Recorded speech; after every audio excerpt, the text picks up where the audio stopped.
What do you do when your wife disappears with a stranger from a party while you are waiting outside to drive her home, and everyone says you are the problem? How do you stay calm when her friends, her family, and even your own child slowly start to see you as the villain while your phone fills with quiet receipts that tell a different story? And what happens when, one day, she is handed legal papers in a crowded public place and the whole story finally flips in front of everyone? Before we dive deeper into this story, I have one small request. Please subscribe, drop a like, comment, and hit that hype button to boost this channel so more people can discover these incredible stories. My name is Ivo Marlowe, and people say I am the villain in my own marriage. They say I am controlling, jealous, too serious, the kind of husband who kills the fun at parties. That is the version my wife, Rachel, tells her friends, her family, and even some of my colleagues. They see the photos and short videos online where she is laughing in bright lights and I am always at the edge, or not there at all. They do not see the parking lot where I sit alone in the car with the engine off, watching the exit while I wait to drive her home. They do not see the moment she disappears with a stranger from a rooftop party, leaving me outside with my phone in my hand and our son asleep at home. They only see the story she builds later, where I stormed off and left her stranded. For a long time, I tried to explain and defend myself. Then I learned something important. Explanations do not matter to people who enjoy the lie. Records matter. Time matters. Quiet facts matter. This is how I went from being her villain to being the man who finally said enough properly. My wife vanished with a stranger and began almost politely. Rachel's friend had a birthday at a rooftop bar, and Rachel said we needed a night to ourselves. I drove our son Noah to my mother's place, carried him up the stairs while he slept, and left him there with a kiss. On the way to the bar, Rachel checked her reflection and told me not to be weird or kill the mood. I said nothing. My role was clear: drive, wait, bring her home. At the entrance, colored lights flashed and music beat through the floor. Rachel walked in ahead of me, already messaging her best friend Tessa. Inside, she found her group near the bar in seconds, while I stayed near the railing where the air was cooler. When she wanted her coat off, she just waved across the room. I walked over, took it, and heard her tell her friends I was on driver duty again. They laughed. I went back to my corner and watched. Time there felt like small pieces instead of hours. I remember the clink of ice, the same chorus playing, the blue glow of Rachel's phone as she checked new likes. After a while, a man I did not know joined her group. Later I would learn his name was Damon, but in that moment he was only a loud stranger buying shots. He leaned close to Rachel, said something in her ear, and she laughed hard enough to touch his arm. The group moved toward the smoking area. Rachel waved in my direction again without really looking, then disappeared behind the glass door with Damon beside her. She knew I did not smoke and would not follow. I checked the time and thought about Noah asleep at my mother's. I walked over and told Rachel in a calm voice that I would take the car and wait outside near the entrance. She rolled her eyes at our friends and said I liked sulking in the car. They laughed. I left. Outside, the air felt sharp after the heat of the bar. I sat in the driver's seat with the engine off and sent Rachel a short message saying where I was parked. Then I waited. People came out to smoke and went back in.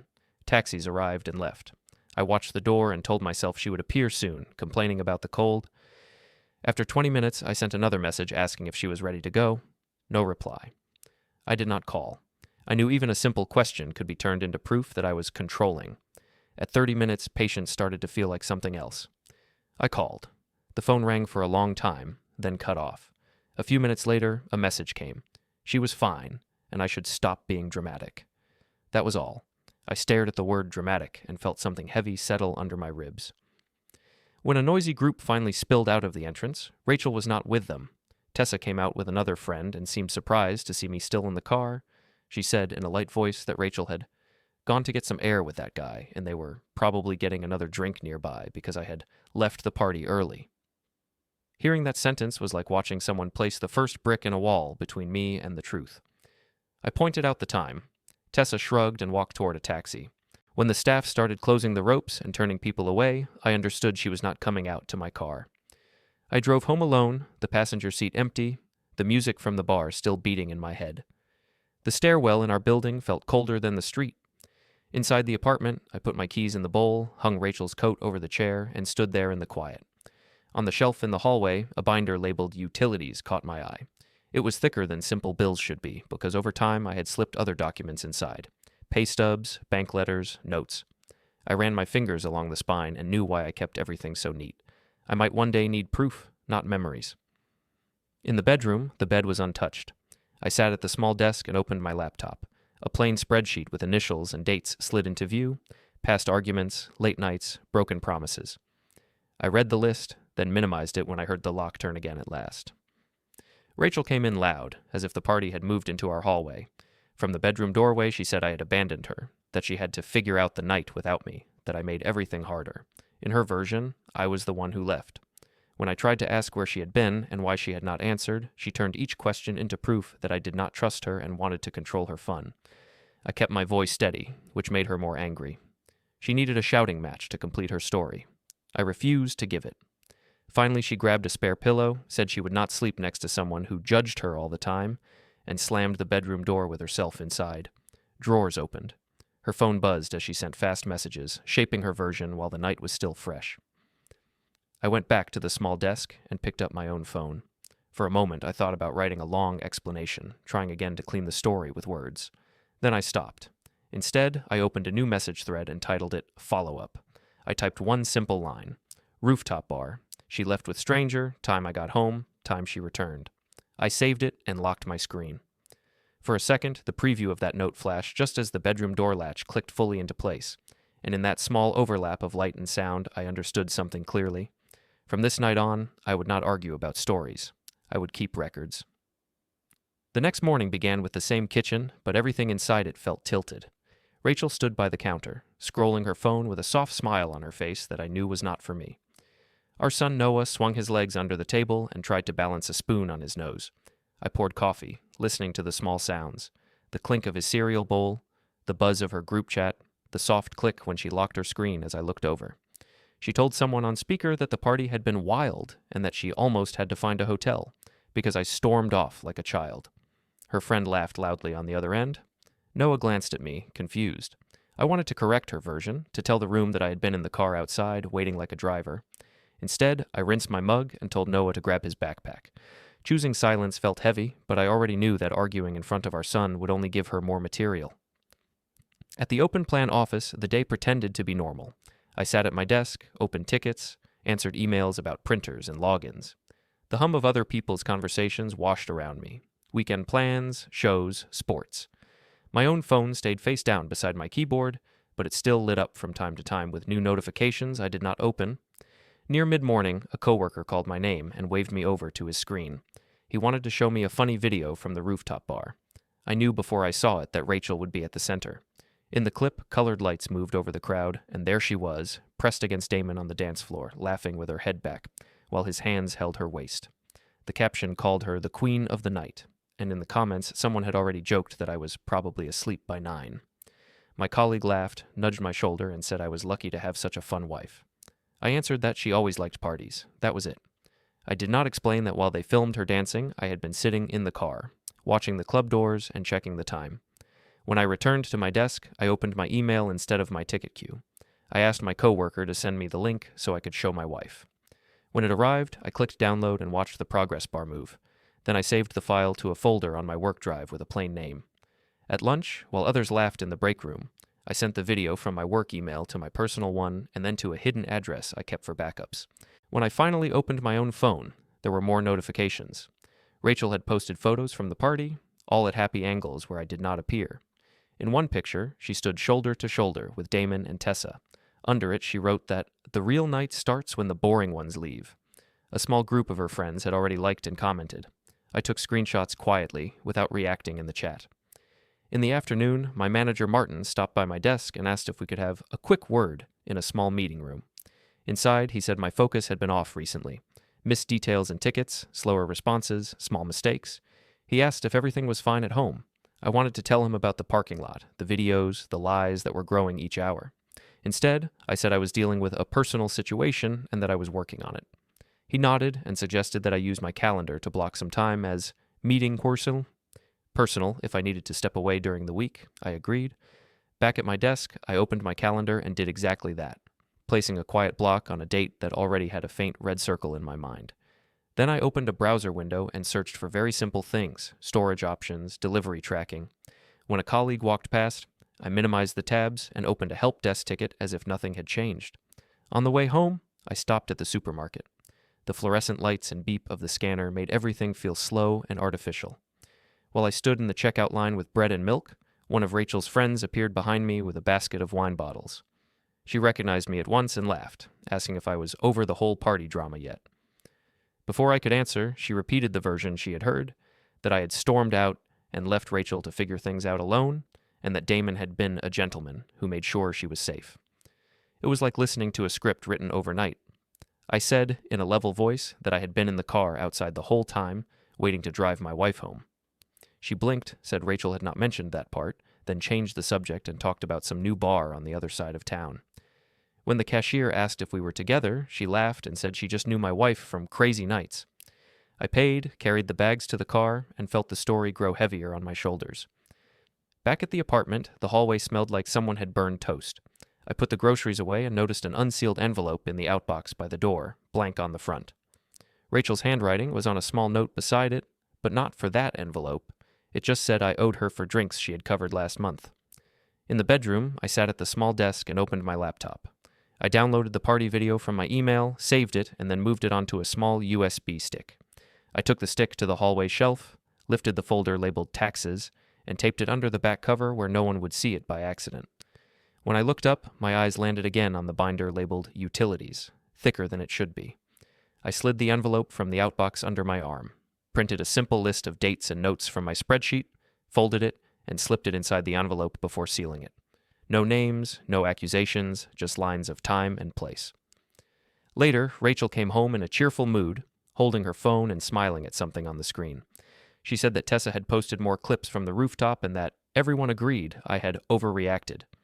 In her telling, I was not only the boring husband now, I was the one who could not handle his own emotions. She moved through the kitchen like a small storm of perfume and noise. I did not argue. After dinner, Noah went to his room with his toy cars, and Rachel went to the couch with her phone. I stood in the hall and looked at the wall planner. Slowly, I took a red pen and circled a date a few weeks away. It looked harmless, just another mark among birthdays and work deadlines, but I knew it meant something different. That night, when Rachel fell asleep with the television still glowing, I opened my calendar on my phone. The block labeled Meeting Personal sat on that same red-circled day. I set a quiet alarm tied to it and gave it a name only I would understand, Paper Drop. Then I opened my message thread titled Follow-Up and added new lines about the video, the supermarket checkout, and the friend's version of the story. As I pressed save, my email pinged with a new message from Martin, confirming the time for our quick check-in and adding it to my calendar. Almost at the same moment, my screen lit up with a group chat preview from Rachel's circle, showing a small thumbnail of another party clip where she vanished from the frame with Damon. I tapped accept on the meeting invite and save on the video link, feeling both pings land together like two sides of the same decision. The dinner was supposed to be a celebration, not a trial. That was what Rachel said when she told me about it, standing in the kitchen with her phone in her hand and the fridge door open. Her cousin had a birthday, the family had booked a long table at a popular restaurant, and she said it would be good for us to show we were fine. I knew what that really meant. It meant she wanted to parade her version of the rooftop night in front of people who had not heard it yet. It meant more eyes, more ears, more chances to fix me in their minds as the jealous, boring husband who ruined her fun. I looked at Noah playing on the floor with his cars, then back at her, and said we would come. My voice was calm. She raised her eyebrows as if waiting for a fight that did not arrive, then turned away, already messaging in the family chat that we would be there. The restaurant was loud and bright when we arrived, the kind of place with birthday songs on repeat and waiters carrying sparklers. Our group had a long table near the back, with balloons tied to the chairs. Victor and Elaine were already there, sitting straight, checking who came in. Rachel's sister Mia waved at us, sliding along the bench to make space. Rachel moved quickly, hugging people, kissing cheeks, filling the air with her perfume and the sound of her laughter. I helped Noah into a chair and sat next to him near the end of the table, where the noise washed over us like waves. From there, I could see almost everyone, and almost everyone could see Rachel. For a while, the talk was normal. People asked about work, about Noah's school, about traffic.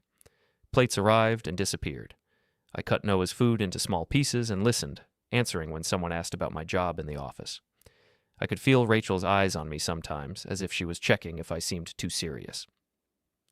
About halfway through the meal, Tessa arrived, late as usual, sliding into a seat close to Rachel. She pulled out her phone almost immediately and opened a gallery of videos, turning the screen toward Rachel and Mia with a grin. I did not need to see the clips to know what they were. I knew the colors, the angles, the frame where Rachel's body leaned into Damon's like they had known each other for years. Soon, Tessa lifted the phone higher and told the table to look at the best part of the party. On the screen, Rachel danced with Damon under spinning lights. Rachel watched herself with a proud smile, not even pretending to be shy. Tessa repeated the story I had already heard in softer pieces. She said I had stormed off, that Rachel had been left alone, that Damon had been kind enough to make sure she was safe. A few people looked at me with raised eyebrows, waiting to see if I would protest. I did not. I took a slow sip of water and listened. When Victor asked Rachel if that was really what happened, she nodded and added small details that I had never heard before, details that made her seem more helpless and me more cold. Each invented word landed on the table like another small stone on a scale. The conversation shifted from the video to what a relationship should be. Someone joked that men needed to relax and let their wives have fun. Another said that if a man left the party early, he had no right to complain about what happened after. Laughter followed each line. I sat there, cutting Noah's food, while my own version of the night stayed locked behind my teeth. Mia's eyes flicked from Rachel to me. She asked in a light voice if that was really how it went, saying she had heard a slightly different version from someone else. Rachel cut her off with a dramatic sigh and told her not to start taking sides because you know how he gets? Mia went quiet. At some point, Victor picked up his glass and stood, asking for attention. The table noise fell to a murmur. He said he wanted to toast to strong women who do not let anyone clip their wings, and to men who learn to trust them or move out of the way. Everyone laughed and lifted their glasses. The toast was supposed to be about the birthday, but his eyes slid toward me on the last sentence. I raised my glass with the others, my face calm. Noah watched, confused, not sure why everyone was suddenly shouting cheers so loudly. A phone at the other end of the table was held up to record the moment, catching Victor's words and the faces around him. After the toast, people settled back down. Plates were cleared, desserts arrived. Near the restrooms, I ended up walking beside Mia for a moment. In a low voice, without looking directly at me, she asked if I had really left Rachel alone at the bar that night. I answered simply that I had been in the car outside, waiting by the entrance until closing time, and that I had offered to drive Rachel home. Mia's step slowed. She said Rachel had told her I had gone home angry, leaving her to figure things out. I repeated that I had been outside. She said nothing more and went back to the table, a small line between her eyebrows. When we finally left the restaurant, Rachel was in high spirits. She walked ahead with Tessa, replaying her favorite parts of the evening on Tessa's phone. In the car, on the way home, she said the dinner had been a good reset, and that everyone understood now that I needed to work on my issues.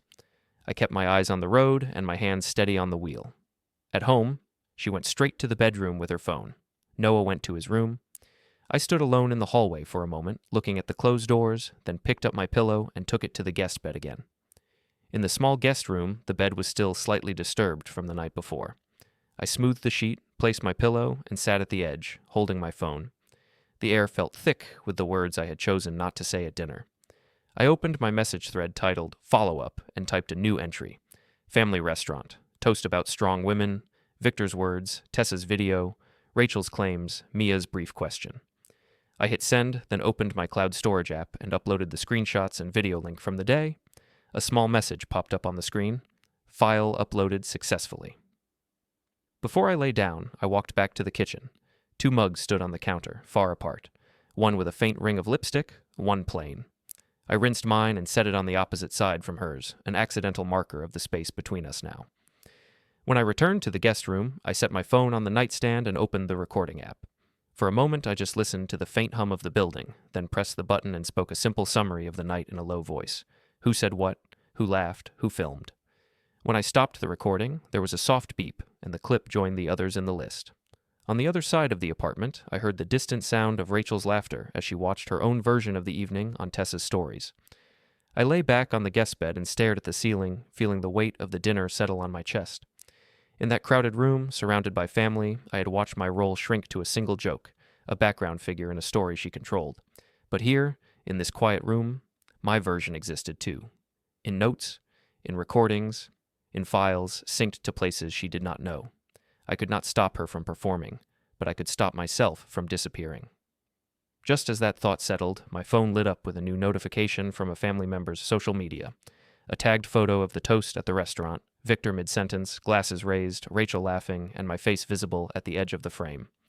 The screen flashed once with the image as if it were taking a picture of me instead, and I understood that every time someone pointed a camera at my humiliation, I would quietly point my own lens back at the truth. The park looked peaceful from a distance, like the kind of place where nothing bad could live. Trees moved slowly in the wind, children ran between the swings and the slide, and parents sat on benches pretending to relax while watching everything. I took Noah there on a Saturday, hoping the open air would clear my head.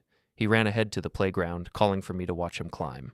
I pushed him on the swing, counted his turns on the slide, and tried not to think about rooftop bars or restaurant toasts. For a little while, it almost worked. Then Rachel arrived. She walked toward us with her phone in her hand, wearing clothes that did not match her story about just grabbing coffee with a friend. Her hair and makeup looked like she had been somewhere louder than a cafe. A neighbor from our building, sitting on a nearby bench, noticed her and waved. The neighbor told Rachel she had seen her the night before at a bar on the other side of town with that tall guy from the party. She said it with a laugh, not knowing she had dropped a stone into already deep water. Rachel brushed it off and said he was just a friend from the group and that I knew all about it, which was not true. I stood behind the swing and kept my face still. Noah looked from me to her, sensing something, but not understanding what. After a while, Rachel suggested she take Noah to get ice cream from a cart near the gate. As they walked away, I heard Noah ask why she had not come home with us after the rooftop party and why she had missed pickups from school sometimes. I could not hear her answer, only her light tone as she waved her hands and turned it into a joke. When they came back, Noah was quieter. On the drive home, he asked why I slept in the other room now and why Mom never rode home with us after grown-up nights.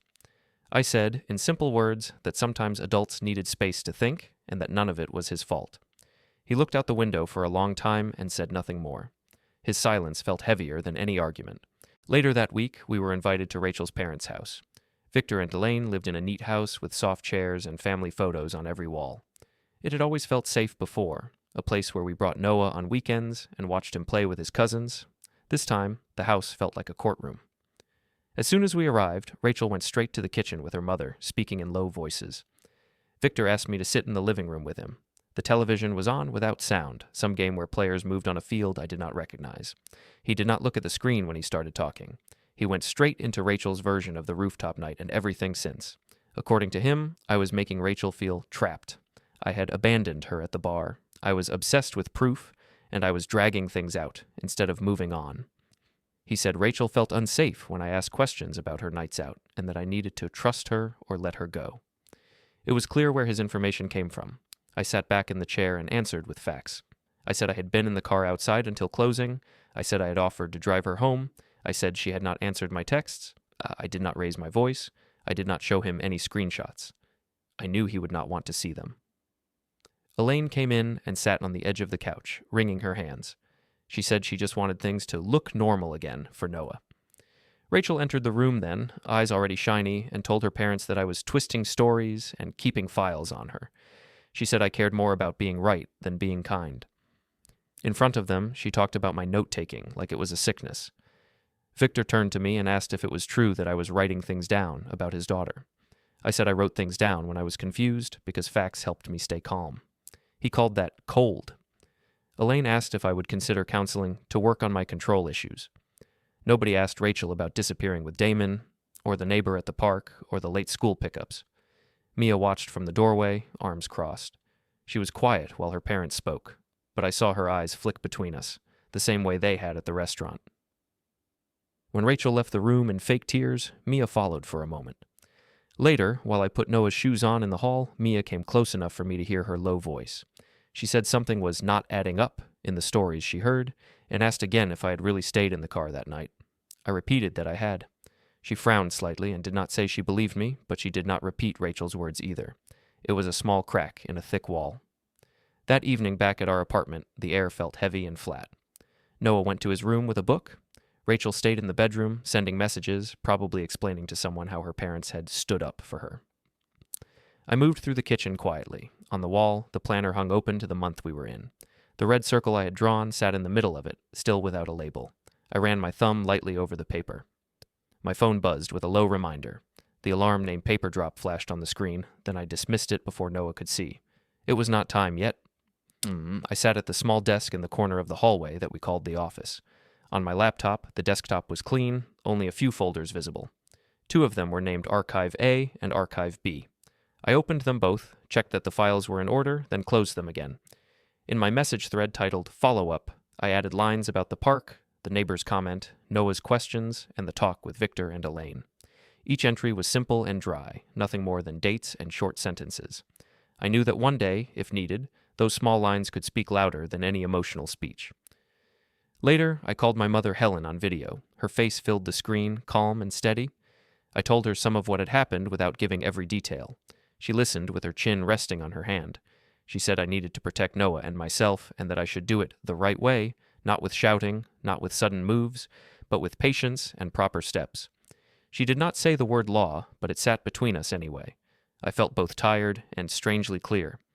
While we talked, I heard Noah's door open behind me. He came into the hall, rubbing his eyes, and stopped when he saw the wall planner above my shoulder. He looked at the red circle and then at my phone screen, where Helen's face was frozen for a moment as the connection jumped. He asked if we were talking about the day with the red circle, and if that day meant something bad for us. His question cut through the air like a small, honest blade. Helen heard his voice and went quiet on the screen. I turned the phone slightly so he could see her and said we were just planning for the future, that the circle was there to help us stay organized. He nodded slowly, not fully convinced. As the call ended and the screen went dark, Noah kept looking at the red mark, and I understood that whatever came next had to be calm and careful enough to stand in front of his eyes without shame, because that red circle was not just a date now, it was a promise I had silently made to my son.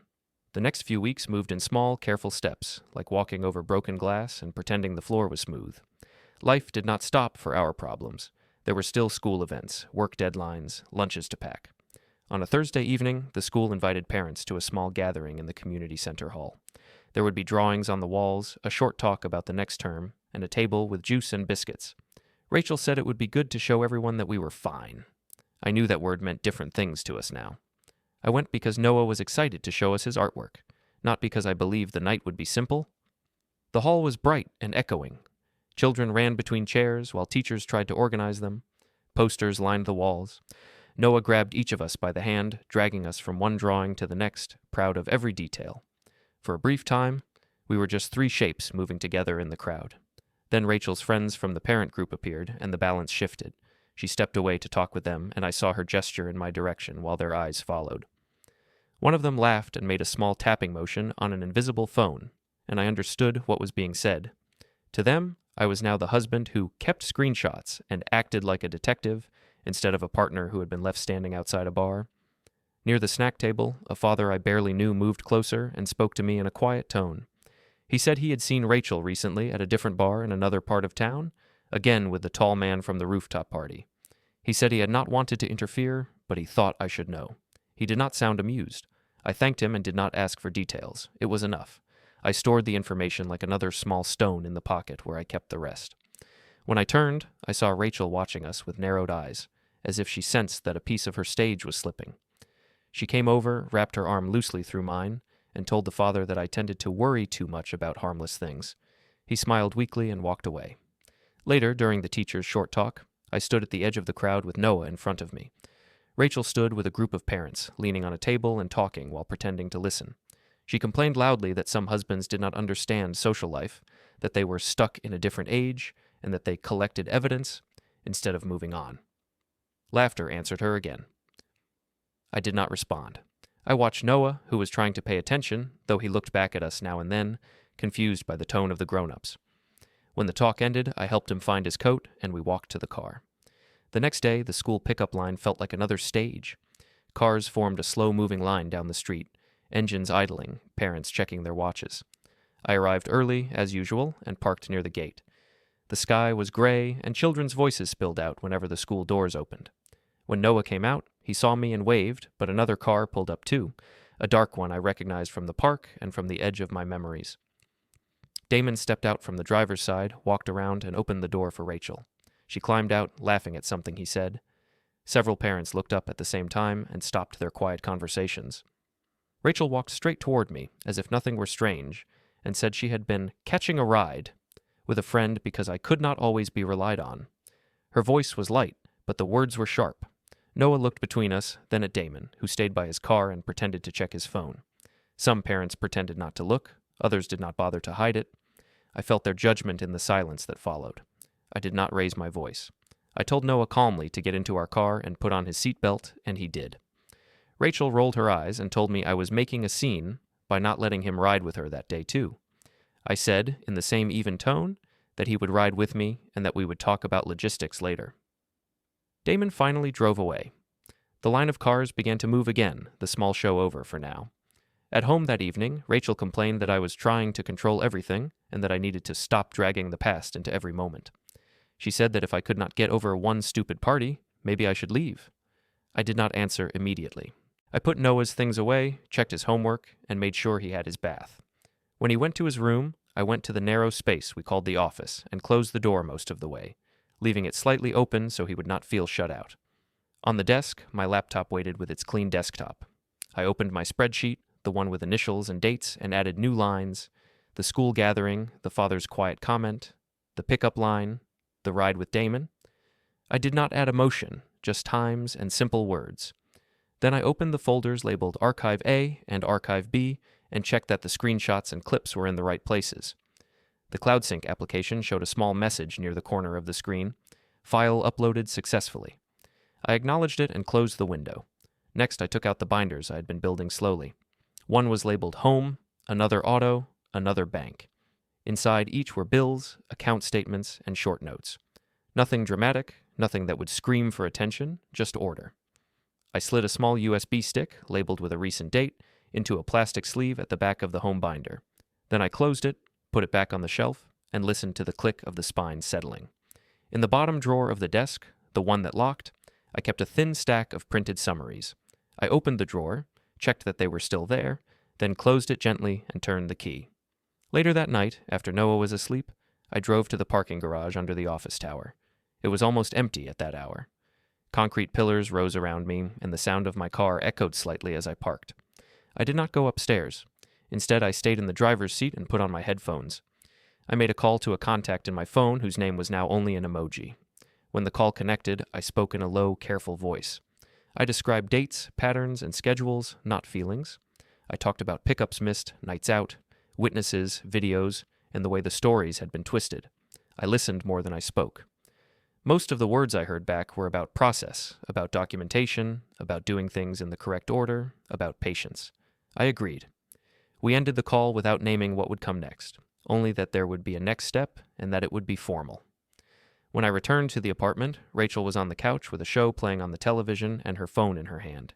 She barely glanced up when I entered. She said she was tired of my silent treatment and that if I was going to stay, I needed to drop all this detective nonsense and pretend the rooftop night had never happened. She repeated that maybe it was better if I left so she could live freely and Noah would not see me mope around. I stood in the doorway for a moment, feeling the shape of her words and the weight of my own. Then I walked into the room, stopped at a distance that felt safe, and told her in a calm voice that I was done arguing. I said I would handle things properly from now on, and that whatever came next would not be decided in our living room or on her friends' phones. She asked what I meant, but I did not explain. At that same moment, my phone vibrated in my pocket. The screen lit up with a quiet reminder from my calendar.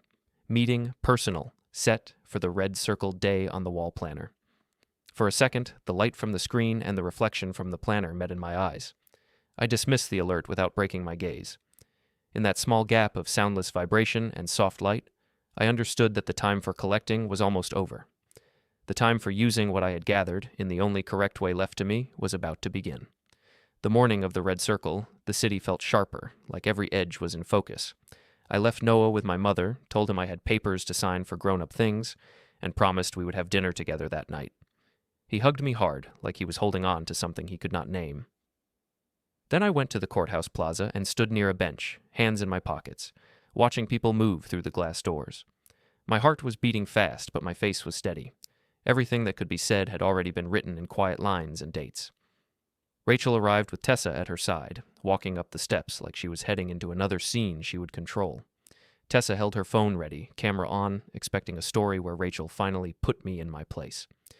Victor and Elaine followed a few steps behind, dressed for a serious talk. Before any of them reached the doors, a neutral man in a plain jacket stepped forward, spoke Rachel's name, and handed her a thick envelope.